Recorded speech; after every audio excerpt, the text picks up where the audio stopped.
much for joining us. I am Rotimi Akintole. This program is sponsored by Integrated Communication Services, and it's designed to encourage moral values in our society and provide possible solutions to societal challenges. Today, we're talking about monkeypox. According to a recent tweet from the Nigeria Center for Disease Control, that's NCDC, this year Nigeria has recorded 277 confirmed monkeypox cases across 30 states. Nigeria is one of the countries in Africa where this disease is endemic. And today we're going to be talking about the causes, the symptoms, prevention and treatment. We're going to be looking at how we can prevent ourselves from this monkeypox disease, and of course see other issues surrounding this disease. Thank you so much for joining us. I have in the studio with me a public health specialist, Toluwalogo Oshotokun. Thank you for joining us. Thank you. Good morning. All right, I have the doctor of medicine. I call her Dr. Chichi. Chidima Wokoro. It's good to have you again. It's good to be here. All right. So we get started with disease control. Of course, over the years, you've seen what NCDC, the government, and some other organizations have been doing when it comes to sensitization. How would you rate the level of disease control in Nigeria? Let me start with Dr. Chichi. Okay, I think we've been doing well in later times. The only recommendation I have is that it should be more proactive. So we shouldn't wait until the disease is rampant and then you're trying to control. We shouldn't be reactive, we should be proactive. Okay. Get ahead of it. That's the only issue. All right, some people have said this monkeypox, they haven't heard so much about it. You're a public health specialist. Most of the time, from what I know, public health persons want to inform people about diseases they should be aware of. What's your take? A lot of people do not really know about monkeypox. We're just coming out of COVID, but they don't realize that there's still COVID. Then also monkeypox, they think, okay, it's just one rash on the skin, but they don't know that monkeypox is a very serious infection, a disease. But it's mistaken for smallpox most of the time because it looks like smallpox on the skin. But NCDC, CDC, they've been trying to create awareness by doing motor sensitization for people in the marketplaces. More of that will come up, but they're still doing it right now. So thank you. Okay, so let's get started with monkeypox as it is. Anyone that hears about monkeypox, the first thing that comes to your mind is monkey. Yes. And let's find out what exactly is monkeypox. What from your end? So monkeypox is an orthopox virus, right? It's a pathogenic disease. Let's say that again. It's an orthopox virus. Orthopox viruses are diseases that are transferable from animals to man. They are zoonosis diseases. So if you have contact with squirrels, monkeys, like rope squirrels and tree squirrels or rodents, that's rats. They are the major carriers of monkeypox disease, and monkeys, pirates. Pirates. So they carry monkeypox diseases. And if you have this right now is not the right time to eat bushmeat. You can't. I was going to talk about that. Yes, for those who live in the rural setting, in the rural places, so to speak, in the villages, and that looks like that's their major means of feeding, so to speak. But what do you think for people like that? Is there a way out for them? Is there an alternative for people in those places, in those villages? Well, I think the important thing is for them to cook their food properly.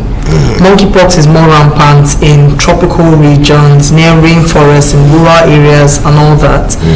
Of course, it's more common now in the urban states, but it's mainly in rural disease. And that's mainly because rodents are the main carriers. They're everywhere. They come into our house, they go back into the forest. So if you cook your meats well, and then know of the symptoms of monkeypox, those two things can help. Okay, now remember in my introduction, I talked about the confirmed cases. This is something I saw on the tweet, the Twitter page of NCDC. What came to your mind as a public health specialist, looking at the number 277 between January and now? Okay, what came to my mind as a political person was right now it's not as rampant because that's just less than 3%. Okay. So people would not be phased right now. They'll be like, okay, it's just at least COVID, we're fine now. COVID has ended. People sometimes they say wear nose masks. They're like, COVID has ended now, and I'm like, no, it's not ended. You just need to take preventive measures and monkeypox as well. It's not as rampant, but at least, as you said, it's around the forest area. So people that live in the rural areas, they are really affected. Yeah, but the fact that it can be a man-to-man, it can be transferred from one man to another, animal to man, environment to man, isn't it? What do you think about that? Don't you think, despite the fact that, okay, we are in an urban environment, can't we be affected? You know, people migrate. People will migrate from the rural places. So yes, every day people come to Lagos and some other states. So what's your take? I think that's one of the reasons why it has skyrocketed. World Health Organization states about 200 confirmed cases since 2017. Okay. And then all of a sudden we have this massive jump. You can, when you see things like that, you look at the urban areas. There's overpopulation. People are in close contact with each other all the time. There's a lot of local food outside, and then you can't really regulate everyone. So that jump, I think, is mainly because of human-to-human contact more recently. So we can see that a lot more people are coming, from rural areas into Lagos. You can see Lagos itself alone is so overpopulated now, such a short period of time.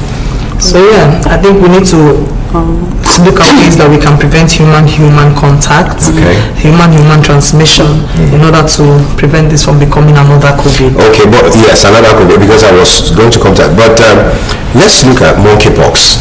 What does it look like? How do you describe monkeypox for a layman? Okay, for someone who doesn't have an idea. You can just say monkeypox is something that looks like advanced rashes. Like it's bigger, it's more visible than rashes, so it's bigger than rashes. Or you can say chickenpox or smallpox. So it's big, it's either on the face or the neck or the arms and under the palm and under the sole of the feet. So you can know.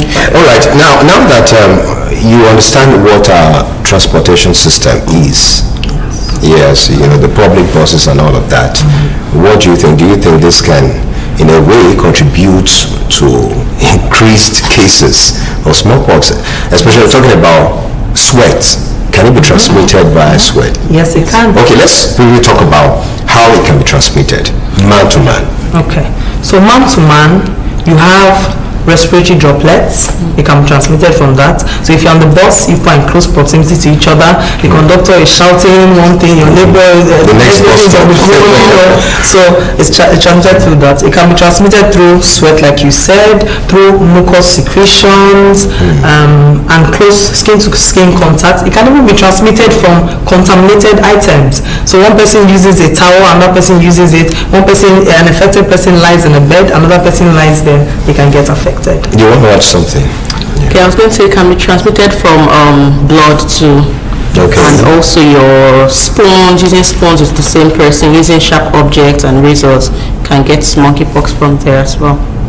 All right, you can be a part of this program. You can drop your comments on our socials, Instagram, Facebook, and Twitter platforms. That's at your viewpoint. We're talking about monkeypox this afternoon. We're talking about the causes, the symptoms, preventive measures we can take, how we can protect ourselves and all of that. Now, let's look at this disease compared to other ones. You mentioned rodents the other time, and rats are like pets now. Like unwanted pets, so to speak, or something you can't just do without. Yes, so we have them every now and then. What can be done? Do you see, apart from, because from research, at the time, those who discovered this monkeypox were saying that, okay, it was discovered from monkeys that were kept for research. Yes. Later on, they were able to find it in humans. Now they're looking for a name Okay, another name, so to speak. So it's not just about what you find in monkeys, as it were. So what can we do when we talk about rodents? Is it possible that it's something? Remember Lassa fever. But first, let's look at the difference between this monkeypox and Lassa fever. Okay. What would you say is the difference? Remember Lassa fever, they mentioned rats as the major cause. Yes. What's your opinion? I think monkeypox is quite similar in its clinical presentation. Okay.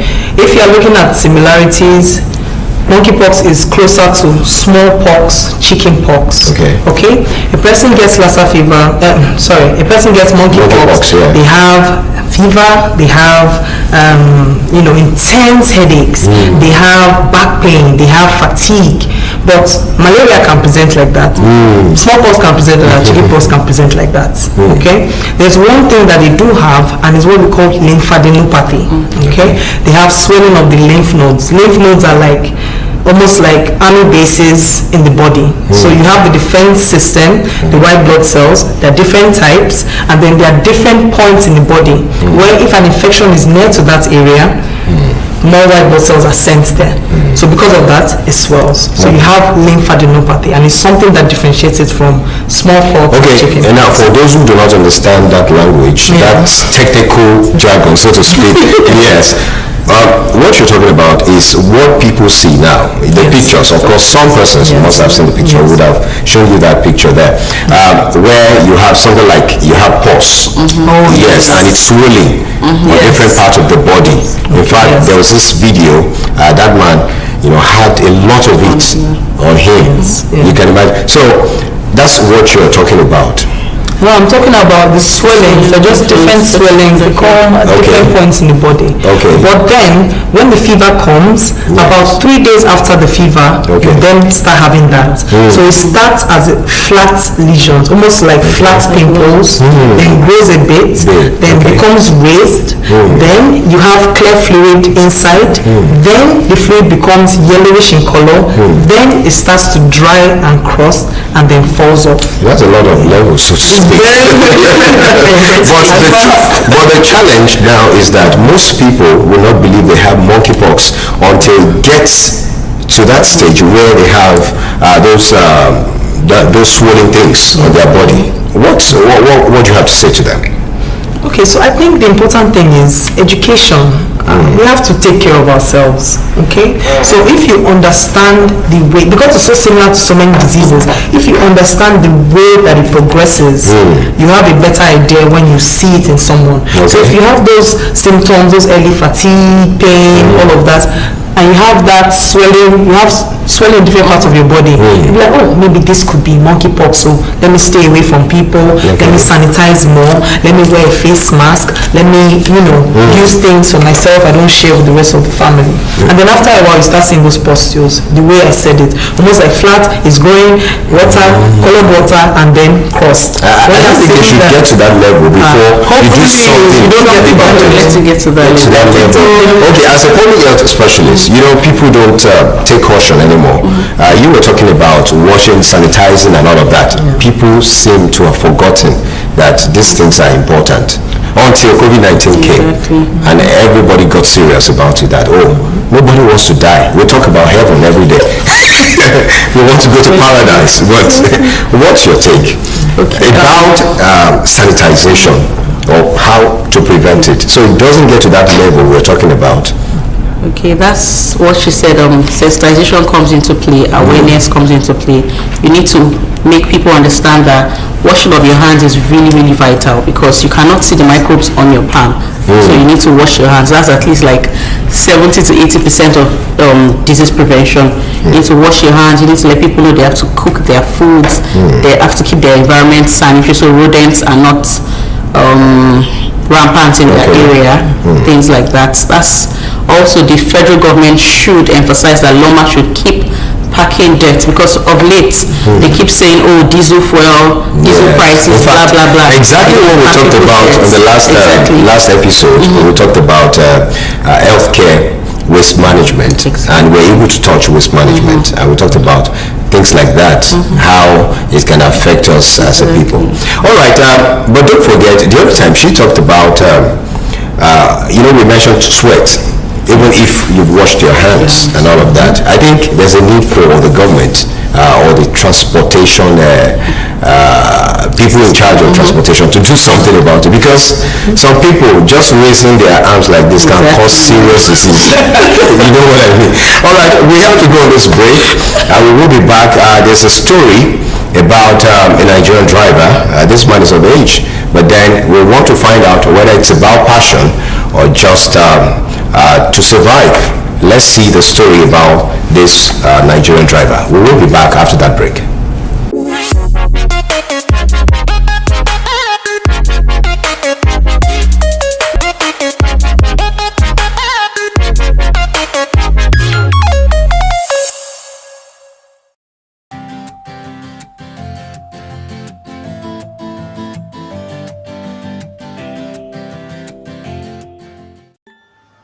Nigerians are known to be very industrious. They have learned to adapt no matter the economic challenges of the country. Despite the hardship, Nigerians have found legitimate businesses to fend for themselves. Let's see one hardworking Nigerian's relentless effort, who, irrespective of age and several other challenges, strive to make ends meet through his driving business. My name is Akinsola Akinfolani. This work now is not my work before. I just start when I come to Lagos. I don't see any work to do. That's why I just start this work to manage it. But as I manage it up now, so I just continue. I'm an operator of Grandin Machine. I enjoying it before, but now the people who are collect money, they are too much now. Because Sagbero people, there are many collecting money, do everything. Anyway, as I'm a old man now, no collect money too much from my hand. This driving now, I want people, if I can see, this motor is not my motor now. If I can see somebody who can help me, it's okay. I enjoy it now. I enjoy this driving, but no money inside again like before. Because this work now, so no passenger like before, no money like before. If you know this work now, if you know try to hard the work and do hard and well, you can't see money to go home. But if you hard it, you will see money to go home. If you know handle it well, you can't see money. You must work well. He further emphasized on the need for Nigerian youth to learn a skill or start a legitimate business in order to be financially independent. As he says, an idle hand is the devil's workshop. I advise to them, if they can work hard, so then we see money, because young to young, because all these people who are working together, they are young. I myself, I don't hold on, but that young people, if they can handle this work, then if they can try it, then we see money inside. This is my work. I enjoy it. So if then the young people can like to handle this job like this, we enjoying it and we have happy inside. So that's why I want to introduce this job to any small boy who like this job. You will shop inside and feed your wife, feed your son inside. So this work is good. It is no doubt that Mr. Akinsola Akinfolani is one of the many hardworking Nigerians in the country trying to make a honest and legitimate living as a bus driver.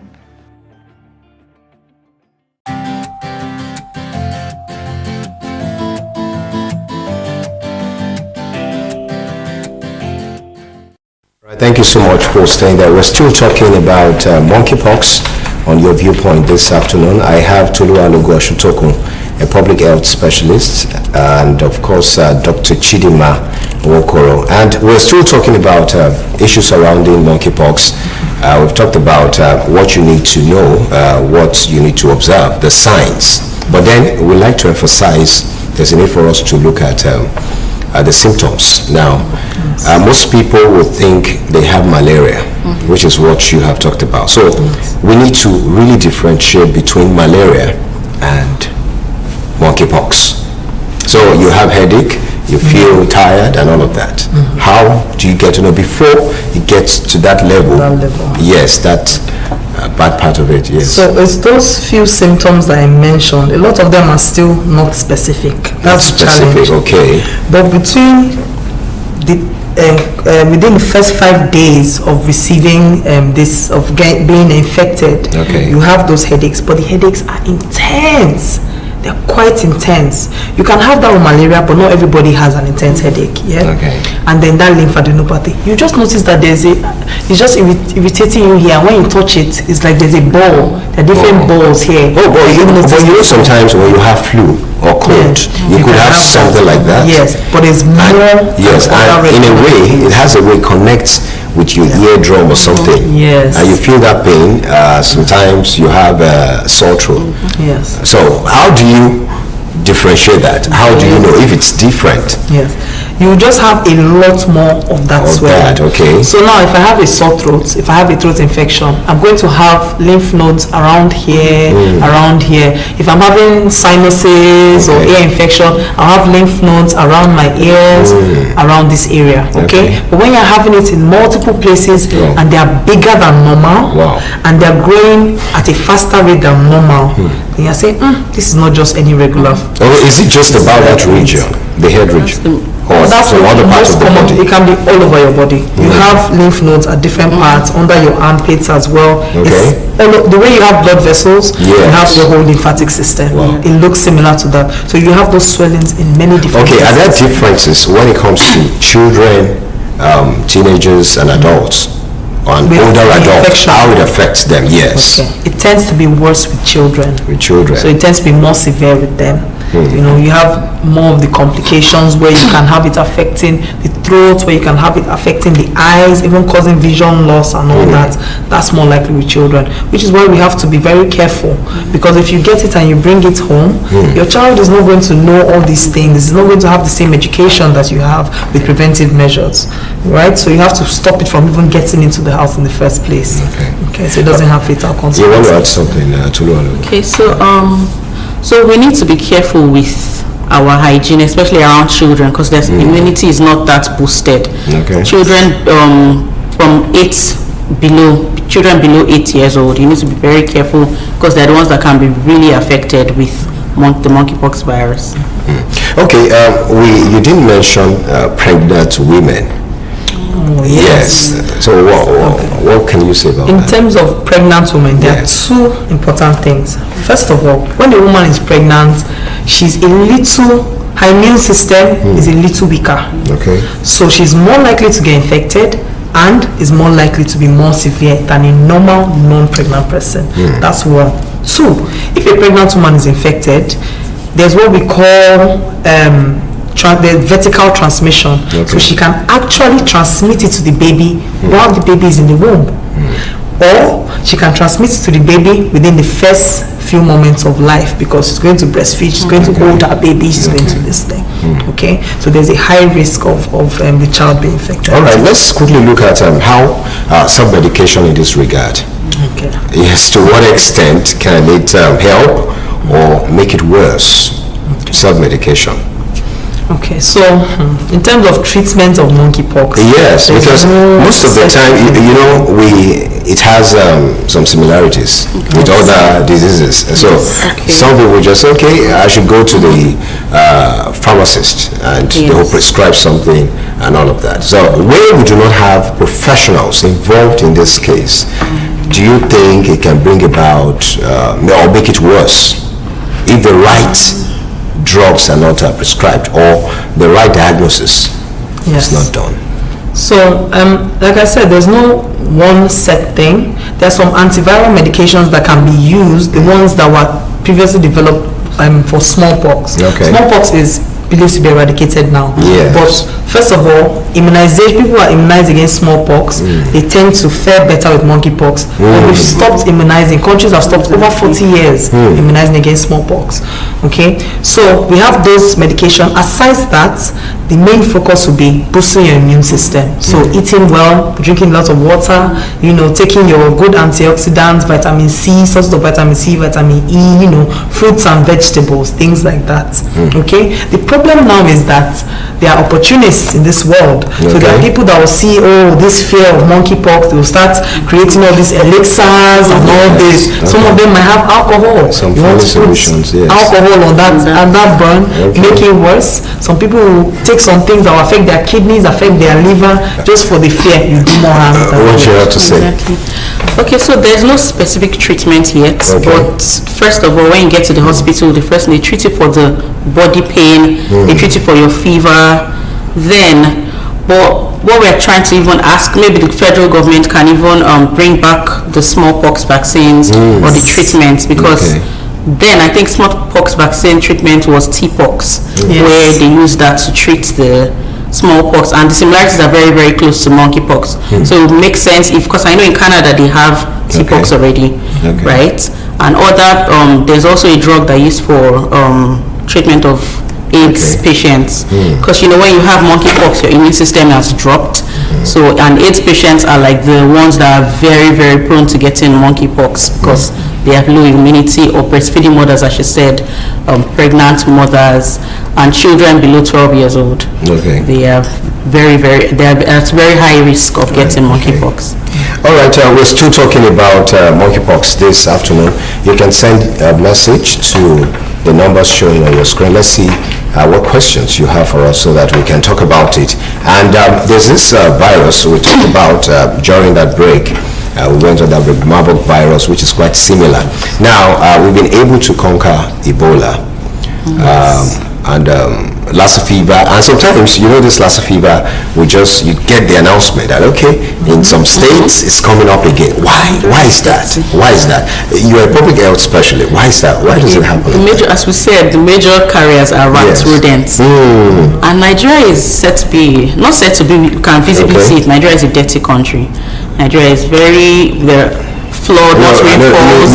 You don't want to say that. Okay, because some parts of Nigeria. I do agree. A lot of persons may disagree with you. Wow. You may be talking based on where you see. Not where I see. Yes, you live in Lagos. Lagos. I'm a public health specialist. I'm a field epidemiologist. I've traveled to about 28 states in Nigeria. So I've seen. And I go to the rural areas mostly. I've seen the drainage systems. Your submission is based on the rural areas. No, we go to both the rural, the urban areas. You understand? So I see all of these things. I don't even see where they. Okay, in Lagos, have you been to Ajaleki? Of course, I even just went there yesterday.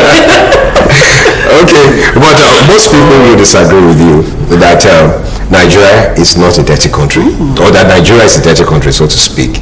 Yes, and I don't want us to have that mindset that Nigeria is a dirty country, so that a lot of persons will not tag us. Okay, dirty. If Nigeria is a dirty country, so invariably, people living in Nigeria, are they dirty? You want to say they are dirty too? Sure. That's the vast majority.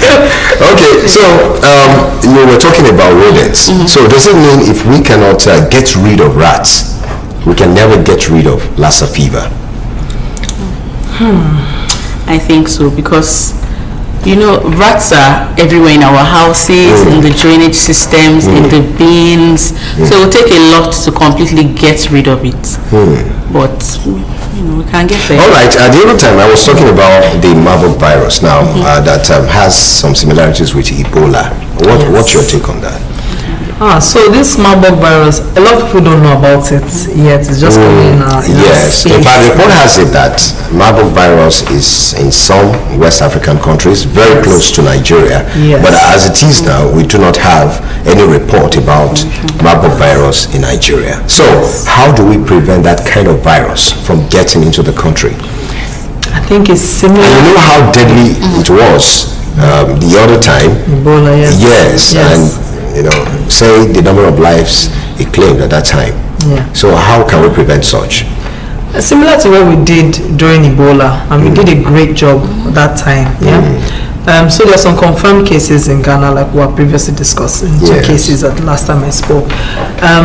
One thing that would have helped them from making that a lot worse is knowing how the disease presents, which is why anytime I come here, I always try to explain how the disease will progress, how we will look on a person immediately, how we will look at a person a week from now, and so on and so forth. So understanding what that Marburg is about is also hemorrhagic. So it's a bloody virus. Okay, people can be bleeding through their nostrils, through any opening at all, right? And they can have what they call cranial nerve system implications. So people can have seizures, people can have, they start acting a bit abnormal, or they have a very high fever, things like that. So when you know about how a disease is, especially viruses, a lot of them are very similar.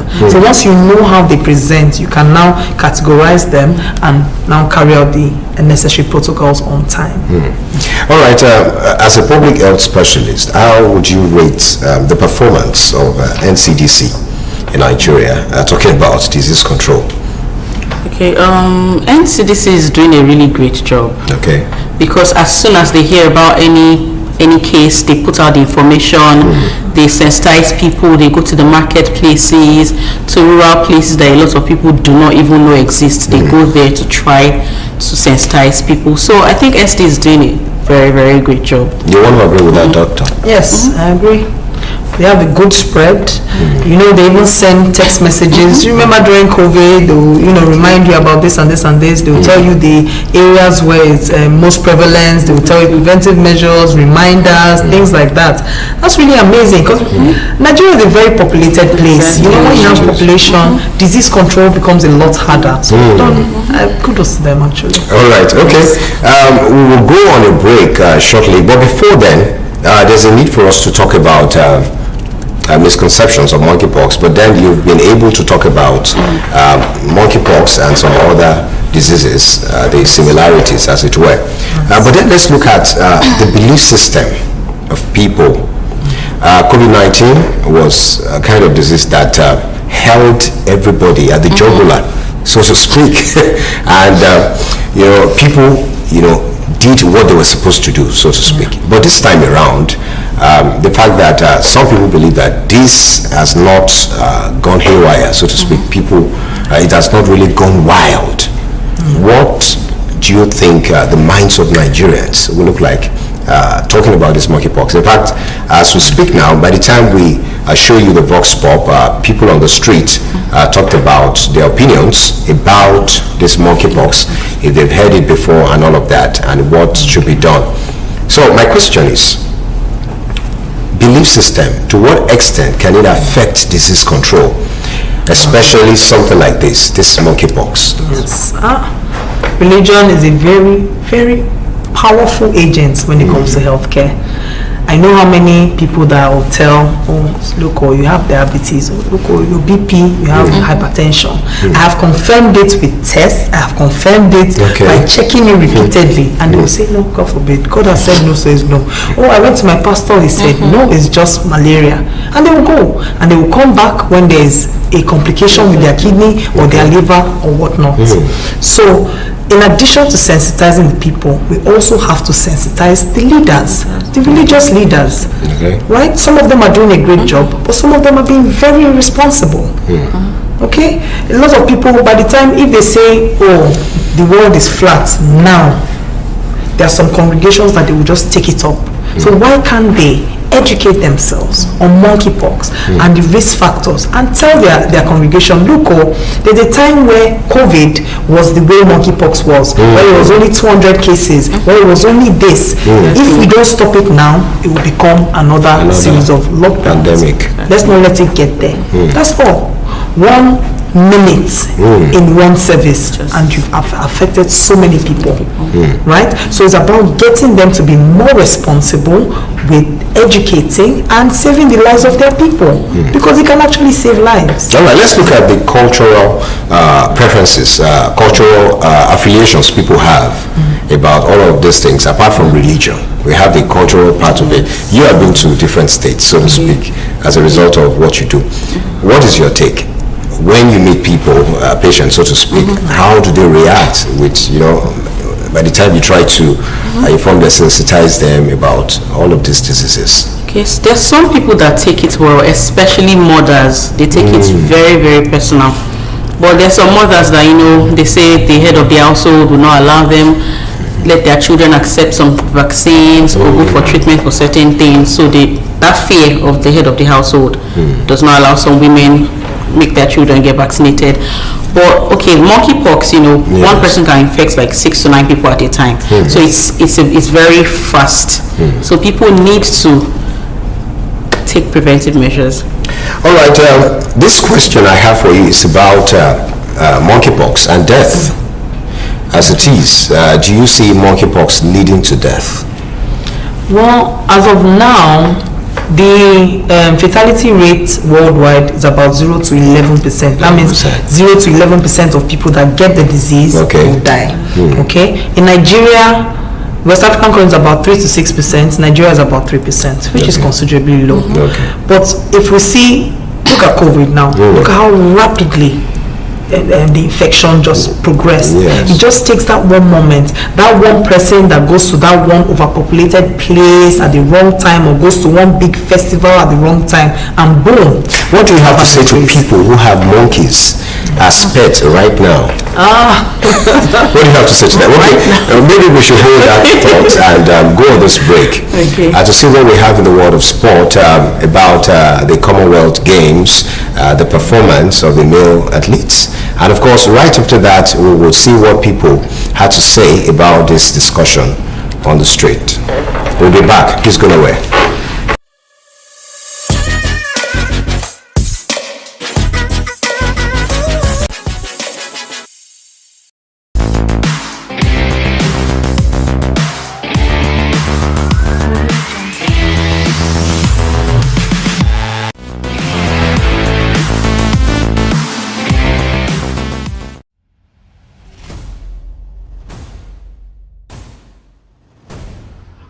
The head coach of the Athletics Federation of Nigeria, AFN, Sega Popeni, has blamed the dwindling performance of the nation's men in recent international competitions, including the World Athletics Championships at Oregon, US, and the just concluded Commonwealth Games in Birmingham, England, on stakeholders' refusal to deploy science in athletes' identification, growth, and development.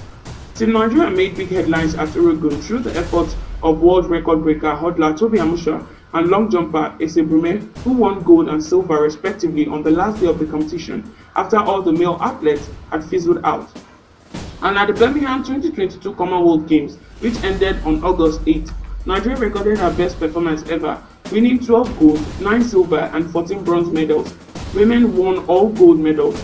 He said, sadly, only the University of Port Harcourt and Delta State utilizes this scientific training center, and the results speak for itself. Athletes like Favour Philly, Grace Wokocha, Praise Idamodu, Divine Ojuju, Raymond Ekibo, Favour Ash and Gosun Brume, among others, are some products of the center, with more in their developmental stages. Competition is keener and have always been keen among the male gender, in which failure of upscaling the management system has now manifested among Nigerian males, not only in track and field events, but also across all sports. Moving along with the prevailing economic and social changes in the country today, the male child is more affected or targeted. For Nigeria's male athletes to meet the challenges posed by their female counterparts, Pobeni said there is urgent need for us to have an understanding of sustainable sports development, particularly the aspects of athletes' discovery, nurturing, growth and development. A former director of sports in Delta State, he said Nigeria needed to change the paradigm in the matter of training requirements. Without prejudice, trainable athletes in the sprints, jumps are mostly found in the southwest and parts of the south-south that used to be the Midwest, namely Edo and Delta, inclusive of states like Ogun, Ondo, Ekiti, Osun, and cosmopolitan Lagos. There are bound good male athletes with very high potential of becoming champions in no distant period, and particularly for Paris 2024 Olympic Games. Don't forget that trainability in the sprints and jumps is just 30%, as the major factor is naturally endowed with the fast-twitch muscle fibers. Others are proper nutrition, athletes' physiological build-up, and the athlete's environment. I will recommend that the athlete's welfare and challenge be revisited with a view to commencing same for the good of track and field.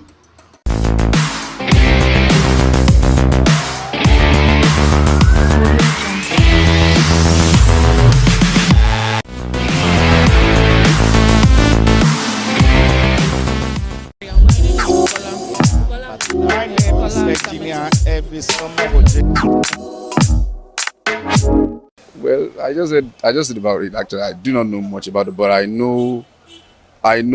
think it's, it leaves some patches on the body. Yes, definitely. Just like when COVID-19 came out, there was much sensitization about that. People were very, very mindful and cautious of the way they live their life then. But I think this monkeypox is being trivialized. Nobody cares. You understand? No adequate information on it. No sensitization has been done. I do not think there has been any sensitization. The government should, sensitize people, put out information about it, and let people be aware this thing could be deadly and real, just like COVID-19. Well, it's a breakout. I wouldn't say it's a virus, but it's a breakout that recently, happened, just like that of Ebola. And of course, it still boils down to hygiene, taking us back to where we started from, waste management and all of those things. So if we keep our environment clean, if we make sure that we observe our hygiene duties, I think a whole lot of these things will be bygone in no time. Some of us, because we work in an environment where information are being disseminated as it broke out or as it breaks out, we are opportune to know some of these things beyond the news and all of that. So I think the media houses should do more. The effectiveness that was employed during Ebola was top-notch. The same with COVID-19. So I think these other breakouts too should have the same kind of sensitization and of course information dissemination, so that people can be aware, and of course they know the responsibility that is that they are responsible for. I've not heard about Marburg. I heard about monkeypox, maybe in Edo State or so. As of the COVID-19 this thing, at least they put more information out there. Clean your hand, wash your hand, use nose mask and everything. So the actual thing I know is that for them to curtail the disease, they have to be, they have to be ICDC, or what do they call them? NCDC, so that they can curtail the disease, the spread of the disease. My name is Virginia every summer. All right, that's it. You've heard people on the street talking about monkeypox. Some of them said they haven't heard about this before. They're talking about sensitization. What's your take on that? Okay. I think with time, people would start knowing about it. As she said before, do your own personal assignments. As you hear about certain diseases, go online. It's can find it anywhere. Sometimes I'm using my phone, NCDC pops up something on my screen that you're getting free 50 MB from blah blah blah. So like when you see something like that, you should be automatically pushed to go and check out, okay, what's NCDC doing at the time and stuff. So that's how you know about monkeypox. And for people that do not have smartphones, because not everybody that has smartphones, at least they should listen to the news. Like now we're on news, we're on air. And that's exactly what we're doing on this program. We try to sensitize people, give them information about what they do not know, and of course see how we can add value to the society. Dr. Chichi. Yeah, so I agree with her. It's Okay. just sensitization. All right, the other time we were talking about people who have monkeys as pets. What is your take? You're laughing about this. My take is Considering the fact that it's psychological, it Exactly. has this Attachment. Yes, you have this. Some people can do without their Can't do without pets. their pets. Yes. I understand. Like now, I have dogs. I love them so much. Wow. So I can understand if people that have monkeys, because Okay. the problem with monkeys is they jump up and down. They And can monkeys stray can be away. very funny. Yes. Yes. They can stray away and do a lot of things. Then they come back. You don't know where they've gone to. So that's when vaccination comes into play. You should take them to the vets very often to get checked. All right. You want to add something, Doctor? Yes, just a similar thing. Just vaccinate them and feed them well so their immune system is good. If they're already away from the area where it's likely to be prevalent, then they're likely okay. Well, most people try to run away from vet doctors who can actually help. Can you vaccinate them yourself? I don't think you can. Not as a doctor. But you need a vet doctor. You need a vet doctor to do that. So, some people who have pets like that, they still do not want to go to consult doctors, vet doctors, to help them out. So they just give them whatever they like. What's your advice for people like that? Go to your vet. They're not that expensive. Okay? I was discussing with her during the break, and she said you can get vaccinated for 3,000. Your pets can get vaccinated for 3,000. Register with a vet, you get a card, they will call you, okay, you're due for this vaccine, you're due for this vaccine, give your pet this, don't give your pet this. Simple instruction, and it will save you so But some people, the reason they have pets is to deal with rats. Take for instance, cats. So people like that may not even bother about going to any vet doctor because they are not ready to spend any money. Yes, they have them as tools. And even if you have tools, you should service those tools, so to speak. Yeah. What do you have to say to that? It's about being watchful. You can't just say that, no harm, no foul, what I'm not saying. If it comes to you, by the time you find out that you're infected, you are already infected. So now that we know that something like this is going about, watch your pets. Vaccinate them, even if it's just for a period of time until this goes down. Just make sure that you are preventing your household from being affected. Okay, fantastic. All right, we've been talking about monkeypox, the causes, the symptoms, the signs. You need to note what you need to do to prevent yourself or protect yourself from this disease. Not just yourself, you, your pet, your family members. In fact, you want to consider pets as part of the family, isn't it?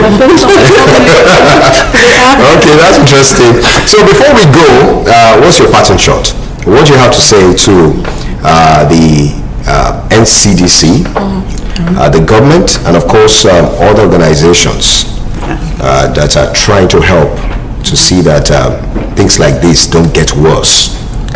What's your take? Your advice for them? My advice for people in general: watch your health, go to the doctor often, eat right, take supplements, take multivitamins, know when to see your doctor, your appointments. If you're diabetic, be very conscious. If you have little children that go to school, very conscious of what they take and what they eat. And NCDC, thank you very much. You're doing a great job. To federal government, thank you. WHO is doing a fantastic job by putting a lot of information out there so people are aware of what to do and what not to do about their health. All right. Dr. Chichi. So it's prevention.